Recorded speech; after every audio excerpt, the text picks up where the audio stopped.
Good morning, my Knicks Nation brethren. Today is Monday, November 2nd, 2020. And today, I want to talk about an example of an opportunity that the Knicks have to exploit other teams' financial issues or issues in general and use their cap space as a weapon to improve the team. And I want to talk about specifically a person that we have mentioned in other videos as a possible free agent that we can acquire. That is Malik Beasley. Now, let's talk about Malik Beasley for a second. He comes out of Florida State. And this to me, they talk about a Kentucky pipeline, right? And I could get that with, Kenny Payne joining the staff and, the World Wide West's connection with John Calipari. And yeah, I get it. And then of course, we drafted Kevin Knox. We got Julius Randle, who I think they're going to trade soon, hopefully. And they're looking at Tyrese Maxey, who I do like a lot as a player.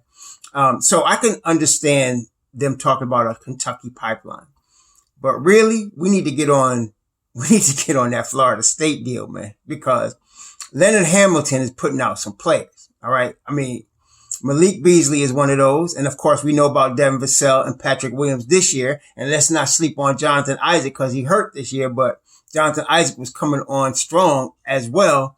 And so for Orlando. So matter of fact, it's because of Jonathan Isaac that Orlando has been shopping Aaron Gordon, because I think they've already decided that Isaac is the four of the future for them, and he should be. But that's all coming out of Leonard Hamilton's system. Right. And not to talk about the Bacon kid that played at Charlotte. So he puts out some players, man.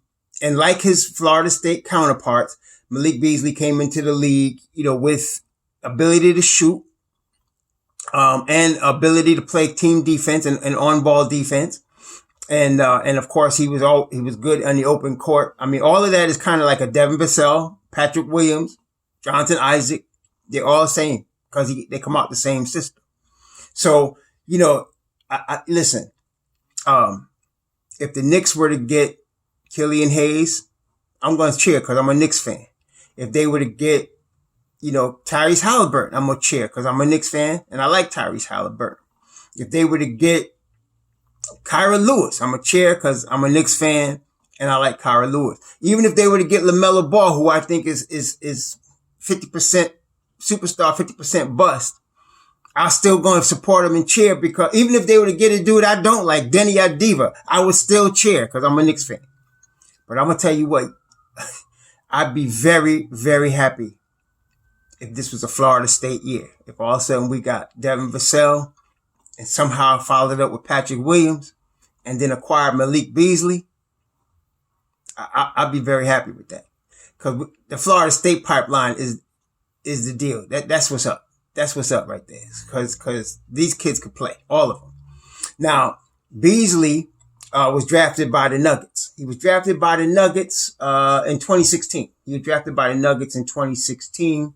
When he was drafted by the Nuggets, he had a fractured leg, actually. He was hurt when he was drafted by the Nuggets. But he... but the Nuggets, as they did with Michael Porter Jr., they drafted him anyway. They drafted him in the first round anyway, based on his potential, which was good. His potential was good. So, he was drafted first round 19th overall. 19th, look at that. He was drafted 19th overall by Denver in the first round. And his he had a fractured leg. So he took that year to recover and heal and rehab the leg. Then second year, he played sparingly. Third year, he started playing like more than 20 minutes a game. And then what happened, they traded him. Now, they traded him in order they acquired a first round pick for him. They got a first rounder. They got, they traded him for a first round pick from the Rockets, Shabazz Napier, Noah Vonleh, and Keita Bates-Diop. All right, I'm going to tell you something right now. Even good teams like Miami, like Denver, like San Antonio, even good teams make mistakes. Okay? Even good teams do that. Now, they don't make as many mistakes as, say, the Knicks. They're not constantly making mistakes, but they make mistakes. This was a mistake. Okay. They traded this young prospect with Hernan Gomez, who also I like. He's another good player. They traded both of these guys to get a first round. It was a 4-team deal involving Atlanta and Houston. Atlanta was going to get Clint Capella. For some reason, Houston wanted Capella off their books. I don't know why. That was another mistake. And Houston really wanted Covington, from Minnesota, who Tom Thibodeau brought to Minnesota because of his defense. So Houston wanted Covington. And so they let go of Capella. They got Covington. They let go of first round picks. And they, another mistake. And they went and Denver was involved to make the deal work. It was actually a 4-team deal. Somebody else was involved too. But, Minnesota, Denver, Atlanta, and Houston. So in all of that switching and all that, Malik Beasley ended up on the Minnesota Timberwolves, right? And when he got to the Timberwolves, see, this is one of them situations like I was trying to tell y'all about Frank. Y'all hate when I bring up Frank, but I don't really care. But this is one of those situations where the cat just needed more time to play. I mean, he had been playing 16 minutes a game for Denver.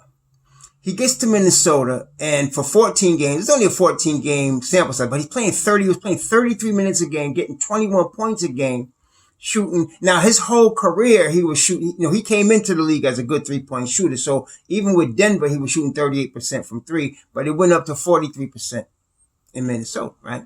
So now you had the makings of a big three with Cat, D'Angelo Russell, and Malik Beasley, right? And now Minnesota has the overall #1 pick. Now, some people suspect that they're going to pick LaMelo Ball. If they were to do that, that would make what I'm about to propose very easy.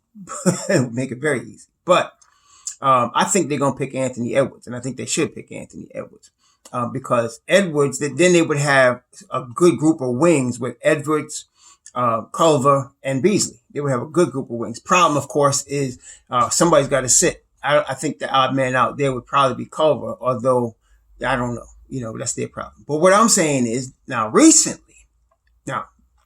Malik Beasley is an unrestricted free agent. He's in Minnesota. Okay? Unrestricted free agent.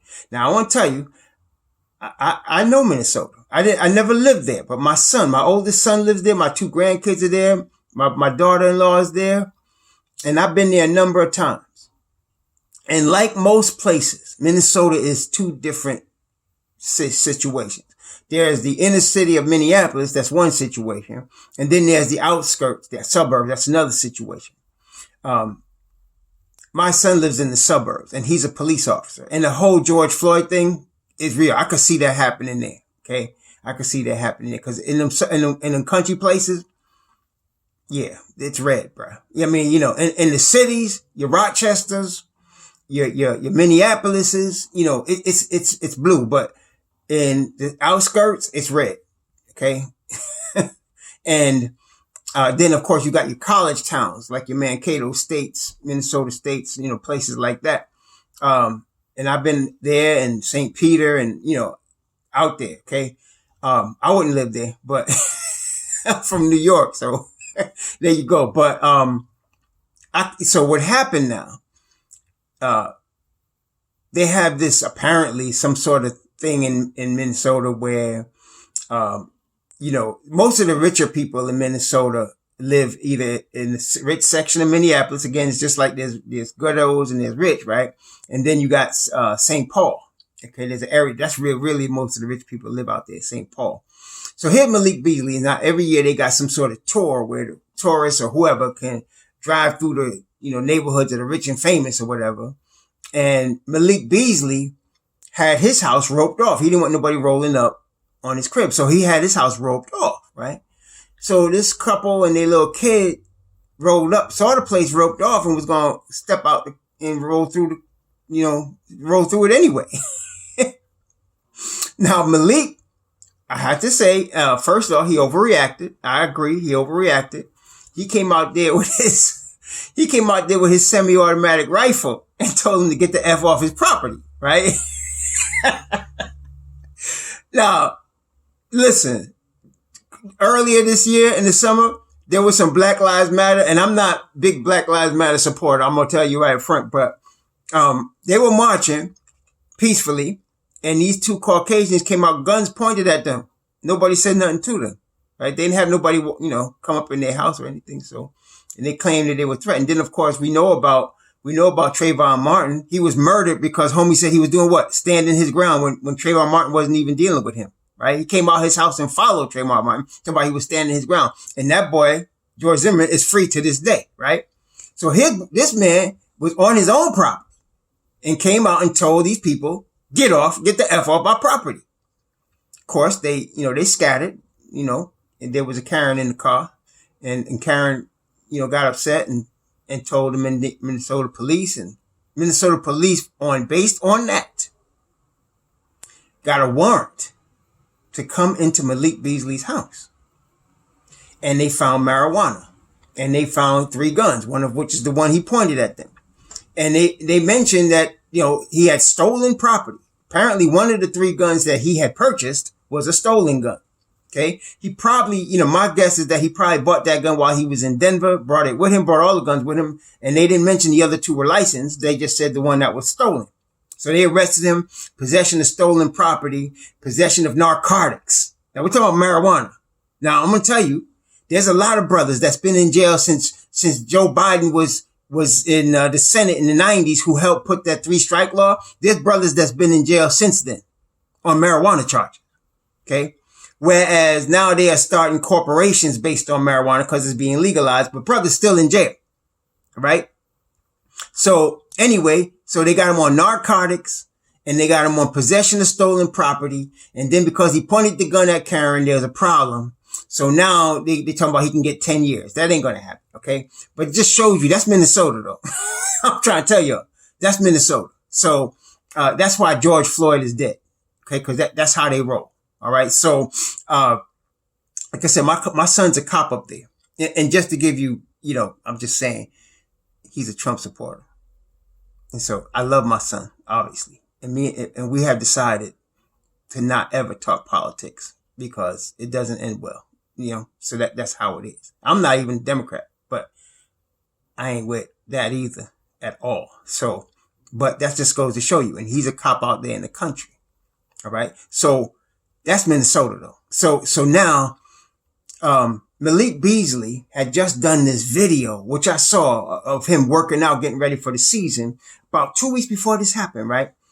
And he was saying, this year he's trying to get all-star status. I noticed he has a team of guys that two dudes that are his trainers that have been training him since he was 14. Like he has kept them with him since he was 14, even at Florida State.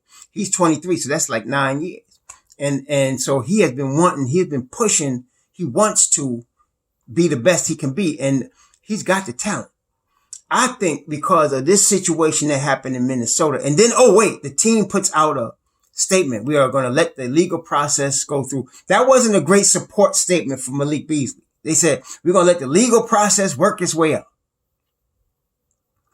So if I'm Malik Beasley, or let's put it this way, if I'm Papa Rose, right, and Slick Perry, I'm calling Malik Beasley's agent. Don't you want to get out of there? Come to New York. Come to New York. 3 years, 42 million. 14 a year. 3 years, 42. Come to New York. Because I'm telling y'all right now, in the West, he may not be an all-star. There's too many good players in the West. I mean, at his position, he's dealing with Paul George, Kawhi Leonard. He's dealing with, who else at the four? He's dealing with Grant. He's dealing with, a whole bunch of people that's just, better. I mean, or at least they got more established careers, right? He's dealing with, the 2 guards in Portland, Damian Lillard and McCollum. He's dealing with all of that before he could get to an all-star. But if you bring him to the East and you put him in Tom Thibodeau's system and you let him play 35 minutes a game, that boy gonna be an all-star. And we can get him now before he becomes one. Okay? So I'm thinking let's offer this cat 3 years, 42, because even though he's restricted free agent and Minnesota can match with this publicity now and with this situation now, I can see him saying, hey, listen, I want to go to the Knicks, man. I can see him saying that. Okay. Now, I'm going to tell you one other caveat in a minute, but I can see him saying that, and I can see Denver. I keep saying Denver because he was on Denver, but I can see Minnesota being in a position where they're not supporting homie in this situation, really. He's a restricted free agent, and they don't want to match 3 years, 42, because they getting ready to draft Anthony Edwards. Okay. So now they plug Edwards in. They got Edwards and Culver on the wing. They got D'Angelo Russell. And even if they want, and of course we could still trade them Julius Randle, because they don't have a starting four aside from James. And that's another thing. When this cat, James Johnson exercises his option, which he going to do and get that $16 million, they're not going to have no cap space. Okay. They're not going to have no cap space.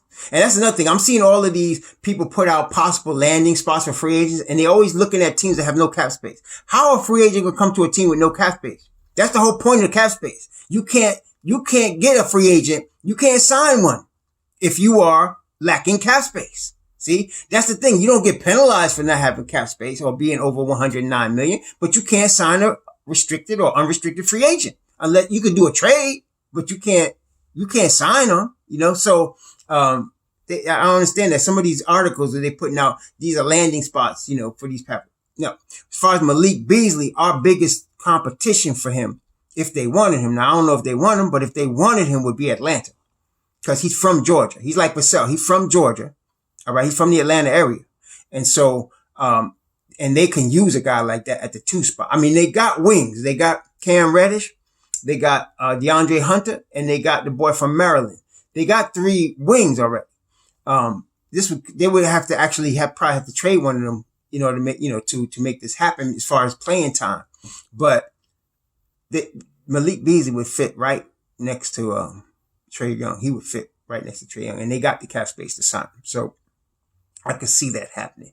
That's our real competition. And then and then Toronto has 21 million in cap space, but that's not including re-signing Fred VanVleet or Serge Ibaka, because Serge Ibaka is going to get some money. Like I said, I would like the Knicks to get him because he'll be a good stretch for us, for the next couple of years to groom Kevin. He'd be a good stretch for us. But I don't know what Toronto's going to do, but they got 21 million in cap space, but I think it's more like a mirage because I can't see them letting both of those cats go. They're going to probably, I don't know. Cause if they brought in Malik, they'd have to let Fred walk. I don't think they're going to do that. I don't think so. Not only that, Toronto got like the 29th pick, 28th pick. If I'm them, I'm looking at Malachi Flynn, because I could put Malachi Flynn as the heir apparent to Kyle Lowry. That's what I would be trying to do if I was them, right? Because I think like that. I'd be like, well, why would they do this? What would they do? But they are a semi-threat for Malik Beasley, but I don't think that he's going to go there. Now, the Knicks and Atlanta are the 2 teams I could see going after this kid. And if I'm Papa Rose, I ain't hooked up on that Kentucky stuff that strong. I'm going to look a little bit more at the Florida State pipeline for a second, because I think right here we got a kid that could be a budding all-star. Now, you got to sit him down, because that was a little bit of a knucklehead move. The weed, I don't smoke weed. I used to smoke weed when I was like a teenager and I was in my early 20s. I used to smoke weed. But what most people, it's still a double standard, right? Because the Golden State coach was smoking weed when his back was hurt, and everybody was like, oh, poor guy, right? They find some with Malik Beasley, and all of a sudden it's a crime. It's amazing, right? So anyway, some players use it like the Golden State coach, like Steve Kerr used it, for pain, recovery, blah, blah, blah. Some players do for relax. Robert Parrish smoked weed for years. He played in the NBA for 20 years. He smoked weed for years. People, I don't know if people know that, but they busted him once in his house with it, but he smoked weed for a long time. A lot of players use the weed, man. There's a segment out that, Matt Barnes puts out, and they even talk about it. A lot of players use weed. They got to be cool with it, because I think it's a banned substance in the NBA, but a lot of players do that. So I don't think that's a big deal, right? So, they just need to sit him down and talk to him. And, cause one thing I got from Malik Beasley from the video I saw him training, he is serious about being an all-star. And he is serious about being the best player he can be. He's deadly serious about that. So if you sit him down, and he's only 23, he's still, he's a young man, but he's a young man, so somebody needs to sit him down, talk to him, say, listen, man, we're going to get your career, we got to get you straight. You want to be an all-star, right? So we think you could do that.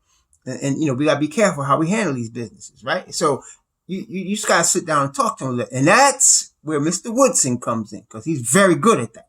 Mr. Woodson has dealt with some knuckleheads in his past successfully. Okay, Josh Smith, right? J.R.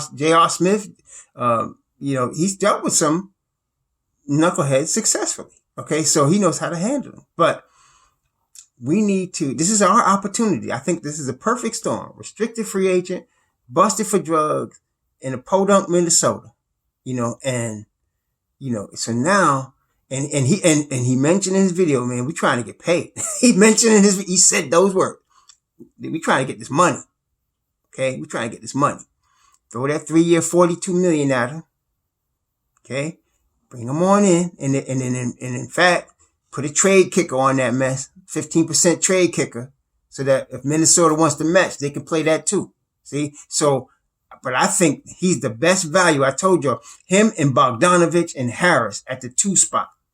Because I told y'all they're going to bring in some pro-level shooters. They're going to do that. Malik Beasley's a pro-level shooter. Okay? They're going to bring in some pro-level shooters. Again, that's different. In college, y'all talk about Neesmith. Okay, fine. You're talking about even Malachi Flynn or Terry. Yeah, they can shoot the ball, but they're not yet pro-level shooters.